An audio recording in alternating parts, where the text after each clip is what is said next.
नमस्कार, मैं हूं पंकज श्रीवास्तव। राजनीति में आपका स्वागत है। राजनीति में आज हम बात कर रहे हैं भारत चीन विवाद और चीन की दादागिरी की। गलवान घाटी में भारत और चीन के सैनिकों के बीच हुई झड़प के बाद दोनों देशों के बीच विवाद सुलझाने के लिए बैठकों का दौर जारी है। चीन एक तरफ तो विवाद सुलझाने के लिए बातचीत कर रहा है, दूसरी तरफ लगातार विवादित इलाके में अपने आप को मजबूत कर रहा है। पेंगोंग झील के पास उसने चीन का नक्शा बनाकर मैंड्रिन जबान में चीन लिख दिया है, जिसे सैटेलाइट तस्वीरों से आसानी से देखा जा सकता है। पेंगोंग त्सो में फिंगर 4 और 5 के बीच एक विशाल साइनेज लगा दिया है। इसके जरिए चीन पूरे इलाके को अपना बताने की कोशिश कर रहा है। इससे पहले चीन झड़प के लिए भारत को जिम्मेदार ठहरा चुका है। ऐसे में सवाल यह है कि आखिर चीन की दादागिरी का जवाब क्या है। अगले आधे घंटे हम इसी मुद्दे पर चर्चा करेंगे। चर्चा में हमारे साथ शामिल होंगे अशोक सज्जनहार, पूर्व राजनयिक, सुधीर देवरे, पूर्व राजनयिक, दिनेश सिंह, नेता बीजेपी, और शिव भाटिया, कांग्रेस के नेता। आप सभी का स्वागत है इस परिचर्चा में। शुरुआत करते हैं अशोक सज्जनहार जी आपसे।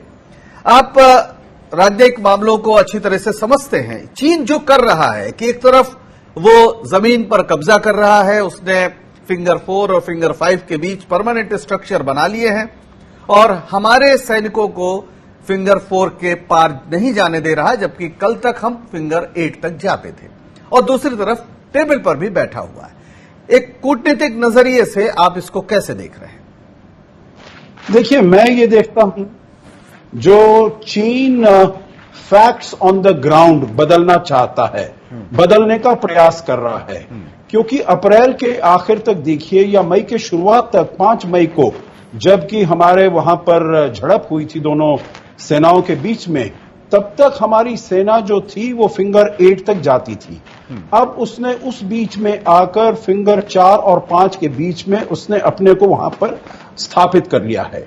और उसके बाद उसने ये भी कहा है जो गलवान वैली उसकी है, हॉट स्प्रिंग्स में, पेट्रोल पॉइंट 14-15 में, हालांकि वहां पर झड़प हुई, हमारे 20 सैनिक शहीद हुए 15 तारीख को, परंतु इसके बाद भी उसने वहां पर आकर फिर से अपने इंफ्रास्ट्रक्चर बना लिया है, अपने पक्के इंफ्रास्ट्रक्चर वहां पर बना लिया है। और कल की जो बात हुई है उससे जो अभी तक खबर निकल कर आ रही है वो इतनी है जो वो राजी हो गए हैं पेट्रोल पॉइंट 14, 15, 16 से पीछे जाने के लिए, परंतु पेंगोंग लेक से वो नहीं निकलना चाहते। तो मैं ये समझ रहा हूं जो वो चाहते हैं, जैसे 2 कदम उन्होंने आगे लिए हैं और अब मान गए हैं जो 1 कदम हम पीछे चले जाएंगे, तो आप भी इसमें राजी हो जाइए जो हम पीछे जा रहे हैं। परंतु हमको इसमें बिल्कुल नहीं मानना चाहिए। जैसे हमने वहां पर अपना रोबस्ट मस्कुलर प्रेजेंस बनाया हुआ है बॉर्डर पर, सीमा पर, वो हमको रखना चाहिए। बातचीत जारी रहनी चाहिए। उसके साथ हमको ये बता देना चाहिए जो हमको स्टेटस को एंटी चाहिए जो अप्रैल के आखिर में था, हमको ये बता देना चाहिए जो जहां हम पेट्रोल करते थे वहां पर हम जाएंगे। और आखिरी बात मैं ये कहूंगा पंकज जी, जो हमको कुछ ऐसे कदम उठाने चाहिए जिससे कि उनको दर्द महसूस हो, जैसे कि हमने 59 उनकी एप्स को बैन किया है, उसके बाद हुआवे के ऊपर step by step calibrated approach से हमें चलना चाहिए, जिससे कि उनको उनके ऊपर इन्फ्लिक्ट करना चाहिए। ऐप से कितना नुकसान होगा ये एक अलग बहस का विषय है। बहरहाल इस पर हम बात करेंगे। सुधीर देवरे जी, पूर्व राजनयिक, वो भी हमारे साथ जुड़े हैं। सुधीर जी, ये तो अब साफ दिख रहा है, जैसा अशोक जी ने कहा कि 2 कदम आगे 1 कदम पीछे, लेकिन इसका भी मतलब 1 कदम का पूरा फायदा है। अभी आधा किलोमीटर हम कह सकते हैं कि जो भारतीय क्षेत्र था उसमें आधा किलोमीटर अंदर कम से कम चीनी सैनिक मौजूद है और वहां से हटने को तैयार नहीं है। पूरी जो इस समय अंतर्राष्ट्रीय परिस्थिति भी है और हमारी जो सीमांत चारों तरफ की स्थितियां हैं, उसको देखते हुए भारत सरकार के लिए सबसे उचित तरीका जवाब देने का क्या होगा? भारत सरकार को ऐसे हालात में अब डिप्लोमेटिक लेवल पे और मिलिट्री लेवल पर तो एक साथ काम करना जरूरी है, हम कर भी रहे हैं। मिलिट्री लेवल पे जैसे अभी मेरे कॉलीग ने कहा कि हम लोग वहां जमे हुए हैं, हमारा प्रेजेंस काफी बड़ा है, रोबस्ट है, और वो हम पूरा सामना करेंगे। हम किसी तरह से वहां उनको ये अपना जो प्रेजेंस है उन्होंने जो फिंगर 4 और 5 में मजबूत करने की कोशिश की है अभी, वो करने नहीं देंगे, क्योंकि दिस इज नॉन निगोशिएबल कि हमारी जो 8 तक हम लोग पेट्रोलिंग करते थे, तो आज तो वो 4 और 5 एरिया में तक घुस गए हैं। तो ये तो हम मानते नहीं है। और जैसे हमारी हमेशा जो पॉलिसी रही है, जिस एरिया में आप पहले चुमार में आए, देपसांग में आए, फिर वहां डोकलाम में हुआ, हर एक जगह जब चीन ने हमारी जमीन का कब्जा किया है, तो हमारा ये इंसिस्टेंस है कि उनको वापस जाना पड़ेगा। ये हमारा जब कहते हैं हम कि स्टेटस को एंटे, उसका मतलब ये है जी। अब डिप्लोमेटिक लेवल पे हम कर रहे हैं कोशिश।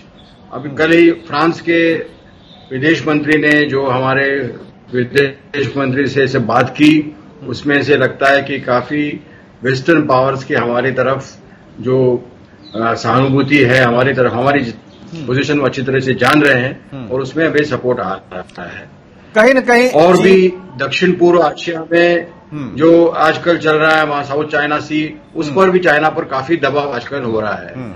हमने अपने देश में जो स्टेप्स लिए हैं, जैसे आपने अभी जिक्र किया कि जो एप्स बैन किए हैं, पहले भी फॉरेन इन्वेस्टमेंट के ऊपर हमने नए नए रूल लगाए हैं, तो चीन पर हर एक तरफ से कैसे दबाव आए।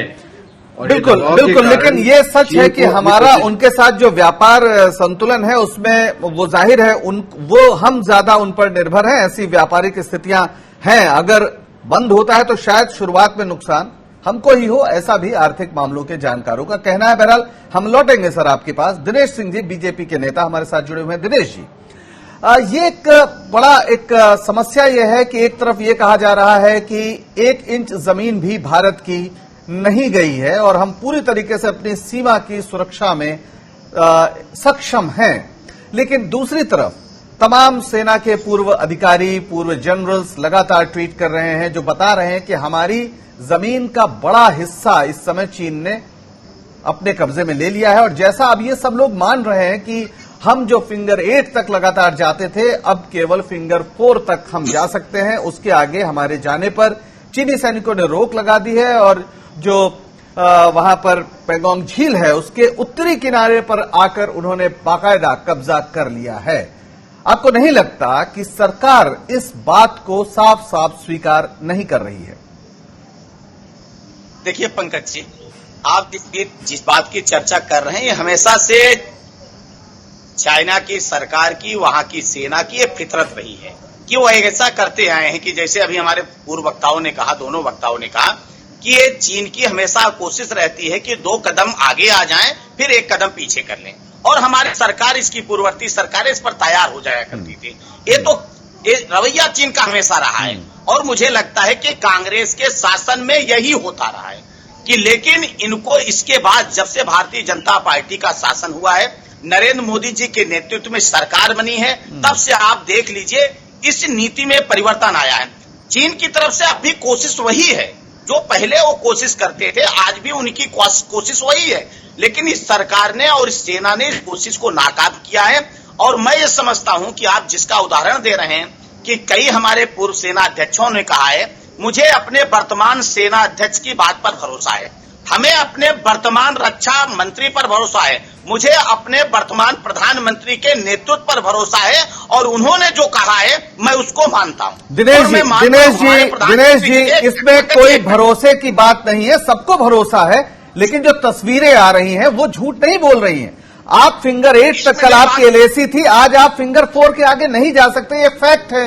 आप भरोसा करिए, उसमें कोई दिक्कत नहीं, अच्छी बात है, लेकिन आप इस तरह से झुठलाइए मत। अगर सचमुच हमारी 1 इंच जमीन नहीं गई है, तो हम बात किस बात पर कर रहे हैं और क्यों वापस भेजना चाहते हैं हम? फिर हमारे 20 जवान क्यों शहीद हुए, क्यों शहीद हुए, इसको भी और एक बार चर्चा करके मुझे बता दीजिए उनके कितने जवान शहीद हुए, ये तो आप देख लीजिए।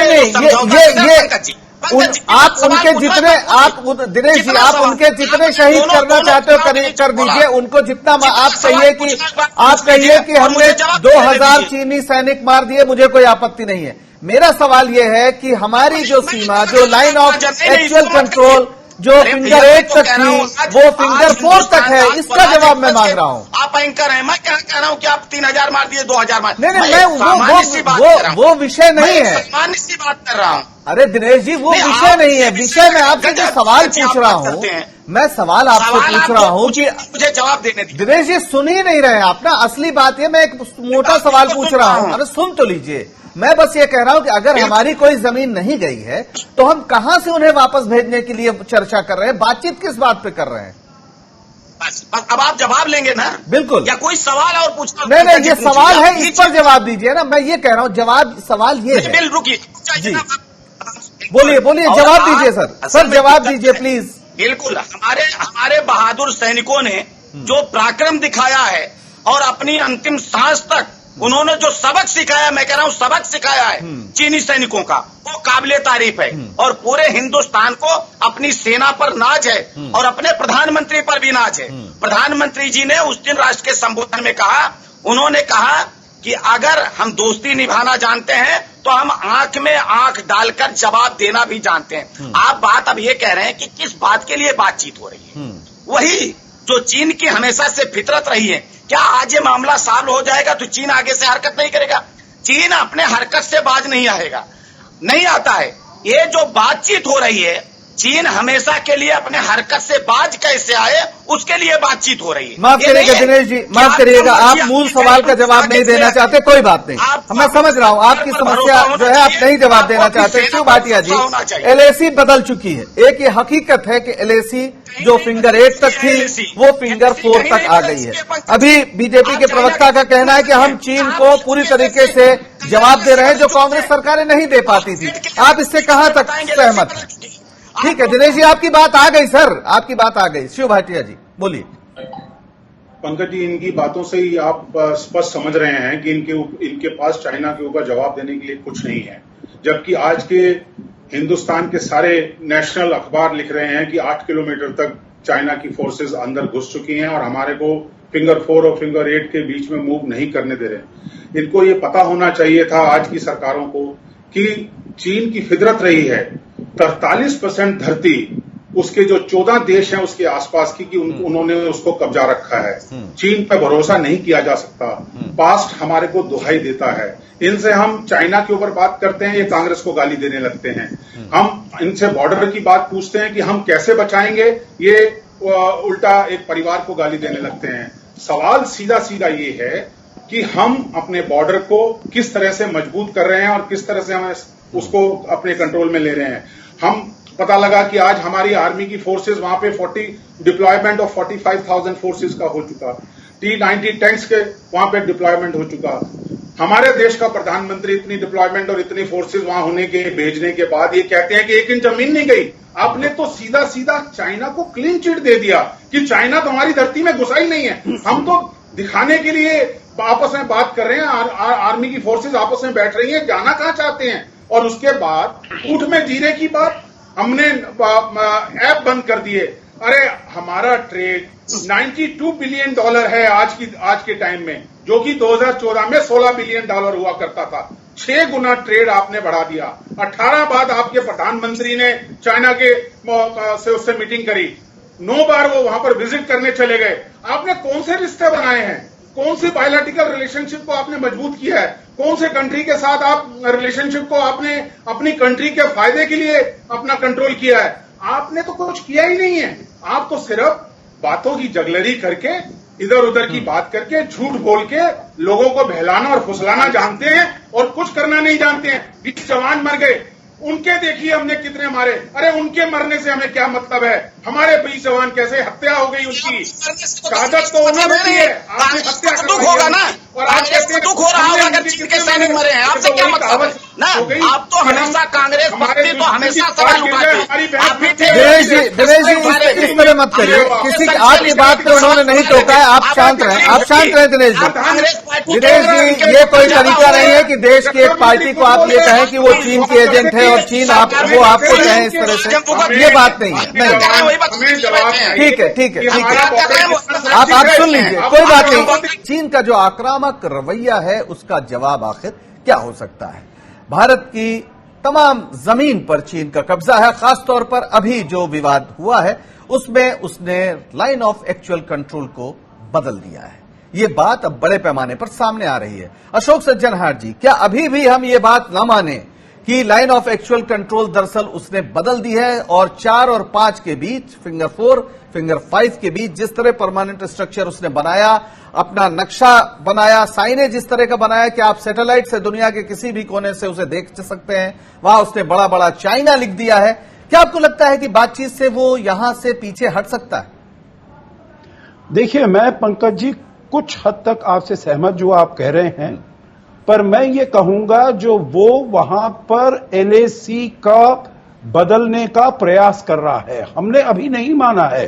जो उसने वो एलएसी पर जो उसने किया है, फिंगर 8 से लेकर 4 तक जहां हमारी पेट्रोलिंग होती थी, देखिए ये भी बात समझने की है, जो वहां पर 4 और 8 के बीच में ना तो हमारे कोई परमानेंट स्ट्रक्चर्स थे, ना चीन के कोई परमानेंट स्ट्रक्चर्स थे, तो इसीलिए पेट्रोलिंग वहां पर भारत के सैनिकों की होती थी और चीन के सैनिकों की होती थी, तो इसलिए दोनों का उसके ऊपर क्लेम था। अब वो कह रहा है जो भारत के सैनिक वहां पर पेट्रोलिंग नहीं कर पाएंगे। बातचीत इस पर जारी है। मेरे विचार से it will be too premature to say जो उसने एलएसी को बदल दिया है। वही देखिए मैं कह रहा था, जो हमको जो आगे काम करना है, we have to take some measures, we have to take some action, जिससे कि हम उसके ऊपर पेन इन्फ्लिक्ट कर सकें। अब आप कह रहे थे जो ये 59 जो एप्स हैं उनका शायद कोई ज्यादा फायदा नहीं हो। देखिए आगे वाला वक्त बताएगा। हुआवे पर अगर हम करते हैं, ये बहुत बड़ी चोट होगी उनके लिए। हमारे पास बहुत सारे ऐसे विकल्प हैं। आपने ये भी कहा जो व्यापार है संतुलन उनके फेवर में है, तो उसमें हम ज्यादा नहीं कर सकते। मेरा विचार इससे बिल्कुल भिन्न है। मेरा विचार है, देखिए हम 15 बिलियन वहां पर एक्सपोर्ट करते हैं, वहां से 70 बिलियन हम इंपोर्ट करते हैं। अगर हम उसके ऊपर रोक लगाएंगे, और आज जिस चीज पर चीन को सबसे ज्यादा हम आहत कर सकते हैं वो है उसकी अर्थव्यवस्था, क्योंकि 70-80 मिलियन वहां पर अनएम्प्लॉयड हैं, और अगर उसकी आर्थिक व्यवस्था अच्छी हो नहीं रही है, वहां पर एक्सपोर्ट पर वो बहुत डिपेंड करता है। 40 से 45% वो एक्सपोर्ट पर डिपेंड करता है। अगर भारत का मार्केट उससे चला जाता है, देखिए लोग कह सकते हैं, आप कह सकते हैं जो भारत में जो उसका एक्सपोर्ट है बहुत कम मात्रा में है, परंतु आपको ये भी ध्यान रखना होगा जो उसका ट्रेड सरप्लस है, अगर अमेरिका के साथ $400 बिलियन है, नंबर 2 पर भारत का ट्रेड सरप्लस आता है करीब $60 बिलियन। तो देखिए भारत का मार्केट जिसमें पोटेंशियल इतना ज्यादा है, चीन के लिए बहुत महत्वपूर्ण है। बिल्कुल, आप जो कह रहे हैं ये बात फिर सरकार को कहनी चाहिए। हालांकि एक सच्चाई ये भी है कि जो भी 30 स्टार्टअप भारत में शुरू हुए, उसमें 18 ऐसे हैं जिसमें चीन का बड़े पैमाने पर निवेश है। तो आर्थिक संबंधों का बहुत ही मतलब एक विस्तृत दायरा है, और पिछले 6 साल में मोदी जी के राज में खासतौर पर ये बहुत बढ़ा है, एक फैक्ट है। सुधीर देवरे जी, अभी जो स्थिति है, अब क्या ये हम मान लें कि जिस तरह से प्रधानमंत्री ने कहा कि 1 इंच जमीन हमारी नहीं गई, और चीन के अखबार में वहां के नेताओं ने यही दावा पूरी दुनिया के सामने किया कि प्रधानमंत्री ने भारत के जो कहा है वही सच है, और इसलिए उस पर आक्रामक होने का या कहीं पर किसी की जमीन पर कब्जा होने का दावा गलत है? क्या ये एक कूटनीतिक तौर में ऐसे ही देखा जाएगा? है, इसमें तो कुछ शक है नहीं। देखिए चीन का इरादा बहुत साफ है। चीन लद्दाख, पूर्वी लद्दाख में जिस किस्म से आगे बढ़ रहा है, घुस रहा है, उनको हमने जो नया रास्ता जो बनाया है, इसको दौलत बेग ओल्डी तक जाता है, इस रास्ते पर थ्रेटन करना है, क्योंकि ये रास्ता स्ट्रेटेजिकली बहुत इंपॉर्टेंट है, काराकोरम की तरफ जाता है, उधर से सियाचिन की तरफ भी नजदीक है। चीन को आज क्या है कि उन्होंने पाकिस्तान के साथ जो सीपी की बनाया है, चाइना पाकिस्तान इकोनॉमिक कॉरिडोर, और उसमें बड़ी इन्वेस्टमेंट की है। वहां से उनको रास्ता ऐसा बनाना है कि ग्वादार तक वो जा सकते हैं। तो स्ट्रेटेजिकली चाइना को इस एरिया में अपने हित संबंध बहुत मजबूत करने हैं, और इसीलिए उनको लगता है कि भारत ऐसी शक्ति है कि जो उनको इसमें विरोध करेगी। और भारत में अभी आर्मी पुरानी जैसे आर्मी नहीं है, जो 62 की सिचुएशन नहीं है। आज भारत उसका तगड़ा जवाब देगी और इसीलिए ये जो एरिया पूरा जो है वो अभी बहुत ही स्ट्रेटेजिकली क्रूशल रहेगा। ऊपर जो उनका सिंकियांग जो मुल्क है वहां से भी दौलत से अक्सर तक वहां से रास्ता जाता है। बिल्कुल, दौलत बेग ओल्डी का बहुत ही सामरिक महत्व है, इसमें कोई शक नहीं है। बहुत ही सामरिक हम नहीं मानेंगे, बिल्कुल हम नहीं मान रहे हैं। इसीलिए तो चर्चा हो रही है। हमारे कोर कमांडर्स 3 बार मिल चुके हैं, डिप्लोमेटिक लेवल पे भी बातें हो रही है। चीन जो भला उनको कहना चाहते हैं 4 और 5 में वो एरिया उनका है, हम नहीं मानेंगे वो, और इसीलिए ये चर्चा होती रहेगी। बिल्कुल, और देखेंगे अगर पीसफुली इस मामला खत्म नहीं होता है तो फिर मिलिट्री सोल्यूशन क्या होगा ये देखना पड़ेगा। यानी अगर पीसफुली नहीं होगा तो फिर मिलिट्री सोल्यूशन क्या होगा ये देखना पड़ेगा। यानी इसकी भी संभावनाएं या आशंकाएं सामने हैं। दिनेश जी, जनता के बीच यह है कि चीनी सामान का बहिष्कार किया जाए। अभी हमने देखा कि 59 ऐप इस देश में रोक लगाए गए, जो चीन के हैं, एक इसका अच्छा संकेत गया। लेकिन बड़े पैमाने पर आर्थिक संबंध बीजेपी की सरकार ने बढ़ाए चीन से, जो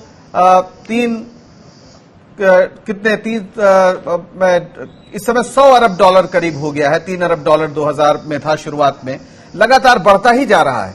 क्या आप ये मांग करेंगे अपनी पार्टी की ओर से, या क्या आपको सूचना है कि चीन के साथ आर्थिक संबंध तोड़ने का वक्त आ गया है, तोड़ देना चाहिए? पंकज जी, आपने जो कहा कि हमने बढ़ाया, हमने तो बढ़ाया। हम तो सब देशों के साथ अपने व्यापार को बढ़ाना चाहते हैं और भारत तो हर देशों के साथ अपने संबंधों को बढ़ाना चाहता है। और इसीलिए प्रधानमंत्री जी ने सारे देशों की यात्राएं भी की। जितने भी जिनपिंग साहब को उन्होंने बुलाया, यहाँ पर झूले पर झुलाया, उन्होंने प्रोटोकॉल तोड़कर पाकिस्तान में गए। हम तो चाहते हैं कि रिश्ते संबंध हमारे अच्छे बने, वो हमारे पड़ोसी देश हैं। लेकिन हमारे चाहने के बाद, बार बार चाहने के बाद भी अगर आप नहीं रिश्ते बनाना चाहते हैं तो हमारी सरकार और हमारी सेना उसी भाषा में जवाब देना भी जानता है। अगर दोस्ती करना जानते हैं तो दुश्मनी भी निभाना आती है। अब 62 की सरकार नहीं है, ये 62 वाला भारत नहीं है, ये नरेंद्र मोदी का भारत है कि अब घुसकर जवाब देना जानती है हमारी सेना। इसलिए जब हम ये सवाल करते हैं पंकज जी, एक निवेदन है आपसे भी कि जब कांग्रेस पार्टी या कोई भी इस तरह से कहता है कि नहीं उसने सीमा को बदल दिया, तो मुझे लगता है कि हमारे जो सैनिकों ने जो शहादत दी है, अंतिम सांस तक जो उन्होंने सीमा को बदलने नहीं दिया है, उसको न कहीं अपमानित करने का काम। दिनेश जी, ये फैक्ट नहीं है। आप अगर फिंगर 8 तक कल तक जाते थे, नहीं दिनेश जी ऐसे नहीं कहिए। अगर फिंगर 8 तक हमारे सैनिक जाते थे और अब नहीं जा सकते हैं, अब फिंगर 4 तक जा सकते हैं, तो आप इस बात को कैसे नहीं कहेंगे? ये कैसे नहीं कहेंगे? सारी दुनिया के नक्शे में ये अगर आप ये कह रहे हैं कि वहां पर फिंगर 8 तक कल तक हमारे जवान जाते थे, अब नहीं जा रहे हैं, ये तथ्य है। इस तथ्य से कोई इनकार नहीं कर रहा है। सरकार इसीलिए बात कर रही है। तो कृपया इस बात को ऐसा न कहें कि सरकार पर सवाल उठाना शहीदों का अपमान नहीं है, ये एक सच्चाई है। बहरहाल ठीक है, समय हमारे पास कम है। शिव भाटिया जी, अभी आपने सुना कि कहा जा रहा है कि अगर आप ये सवाल उठाते हैं कि सीमा बदल रही है या एलएसी बदल रही है, तो ये दरअसल शहीदों का अपमान है। क्या कहेंगे आप? कहां से जानकारी कांग्रेस पंकज जी, इनकी आदत है, इनकी फितरत है झूठ बोलना। इनका प्रधानमंत्री झूठ बोलता तो बाकी तो बात ही दूसरी रह गई, जो कि इनके ही कैबिनेट के कुलीग्स ने प्रूफ कर दिया। चाहे वो डिफेंस मिनिस्टर थे, चाहे वो विदेश मंत्री थे, और चाहे हमारे देश के भूतपूर्व जनरल्स हैं, और सैटेलाइट की तस्वीरें सब कुछ बोल रही हैं। इनकी झूठ बोल के बातें करने से कोई हमारा बॉर्डर सिक्योर नहीं हो जाता। हमारी आर्मी बहुत सशक्त है, हर लिहाज से अपनी सुरक्षा कर सकती है। लेकिन जिस सरकार को इस देश ने चुना है, वो सरकार क्या कर रही है, ये बहुत महत्व रखता है। उस सरकार की लीडरशिप अगर पूरी है तो वो क्या कमांड करेगी। बात होती है लीडरशिप की। अगर पूर्व सेना अपने आप को वर्तमान सेना अपने आप को परिपक्व मान ही नहीं रही है, अपने आप को परिपक्व मान ही नहीं रही है। जब पहले दिन आज से 4 महीने पहले बॉर्डर के ऊपर ये हरकतें होनी शुरू हुई थी, उसी समय हमारे को इतना मजबूत हो जाना चाहिए था, आर्मी को डायरेक्शन चली जानी चाहिए थी। ये बार बार आर्मी में शंका करते हैं, उसमें शंका करते हैं। इनको बहुत बड़ी अपने ऊपर गलतफहमी है। इन्हीं के आरएसएस के चीफ ने कहा था, हमारी आर्मी जो आरएसएस की है वो 2 दिन में तैयार होकर बॉर्डर पे पहुंच जाएगी, जबकि हमारी खुद की आर्मी को 6 महीने लगेंगे। ठीक है दिनेश जी शांत रहिए, थोड़ा सुनिए भी, आपकी बात सबने सुनिए। बहरहाल समय हमारे पास बहुत कम है। अशोक सज्जनहार जी से एक आखिरी छोटी सी टिप्पणी लेंगे हम। अशोक जी, आप ये बताइए, क्या भारत और चीन के बीच आपको अभी जो हालात है उसमें कोई ऐसा लगता है कोई मिलिट्री सोल्यूशन भी संभव है? देखिए, मेरे विचार से दोनों देश में कोई भी नहीं चाहता है जो मिलिट्री सोल्यूशन हो, और भारत तो बिल्कुल नहीं चाहता है। भारत चाहता है जो हमारी सरकार जो है काम करे जिससे कि आपके स्टैंडर्ड ऑफ लिविंग, आपके पास गरीबी है और बहुत चुनौतियां हैं, कोविड-19 है, उन सब चुनौतियों से जूझें, आप लड़ाई नहीं करें। और जब तक हम बातचीत करते रहेंगे इसको सुलझाने में, देखिए इतनी जल्दी नहीं होनी चाहिए जो ये 2 दिन में सुलझ जाएगा या 2 महीने में सुलझ जाएगा। देखिए, डोकलाम में भी आपको 73 दिन लगे थे, सुमडोरोंगचू में 1986 में जब हुआ था 7 साल लगे थे, परंतु फिर भी चीन को वापस जाना पड़ा था। तो देखिए, हमें बातचीत करनी चाहिए, यहां पर हमारा बिल्कुल भी रोबस्ट वो रखना चाहिए। एक चीज अगर आप मुझे इजाजत देंगे पंकज जी, देखिए हमारी सेनाएं वहां पर तनी हुई हैं सीमा पर, हमको अपने घर में नेशनल सिक्योरिटी पर यूनिटी बनाकर रखनी चाहिए। ये ऐसी, मैं एज ए सिटीजन कह रहा हूं, ये जबान करना जो आपका प्रधानमंत्री झूठ बोलता है, ये जो है, ये संदेश जो जाता है पूरी दुनिया के लिए, ये संदेश ठीक नहीं है। हमको यूनिटी बनाकर रखनी भारत के अंदर एक एकता दिखानी पड़ेगी, सभी पक्षों को इसका विश्वास रखना चाहिए, इस पर विश्वास बना के रखना चाहिए कि ये बातचीत से रास्ता निकलेगा, क्योंकि युद्ध कोई समाधान नहीं है। आप सभी का बहुत बहुत धन्यवाद इस परिचर्चा में शामिल होने के लिए। राजनीति में आज बस इतना ही। बने रहिए स्वराज एक्सप्रेस के साथ और मुझे दीजिए इजाजत। नमस्कार।